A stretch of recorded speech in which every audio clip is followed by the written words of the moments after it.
ئێمە وەکو گەنجانی شۆڕەشی چەمچەماڵ تا ئاخر دەقا پشتیوانی لیستی ١٠٤ کۆمەڵی ئیسلامی دەکەین لەبەر ئەوەی تاکە حیزبە لە هەرێمی کوردستانە ڕازبێژ و حەقبێژەکەوە دەکۆکی لە مافەکانی خەڵک دەکات. تکایە داوا لە دەنگدەران دەکەم دەنگ بدەن بە لیستی ١04. ئێمە وەکو گەنجانی ناحی شۆڕەش هەستاین بە ڕێپێوانێک بۆ سەرخستنی لیستی کۆمەڵی ئیسلامی و ناساندنی کاندیدی ژمارە 5 لیستی کۆمەڵی ئیسلامی کاک دکتۆر ساڵح و ئێمە باوەڕی تەوامان بە کاندیدەکانی کۆمەڵی ئیسلامیە لەبەرەوەی مێژویان شانازیە کە دەستپاکن و جێی متمانەی ئێمن.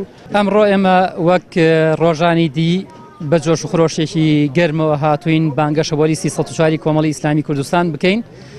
جۆرش و خرۆشی خەڵک و پێشوازی خەڵک زۆر بە بەرز و جوان ئەبینین. پێشوازێکی زۆر گەرم لە لیستی ١04 و کاندیدەکانی دەکەن بە دڵخۆشیەوە پێشوازیمان لێ ئەەکەن بە گەرم و گوڕیەوە پێشوازی لە لیستەکە ئەکەن. هیوای زۆر گەوریان بە لیستی ١04 کۆمەڵی ئیسلامی کوردستان هەیە.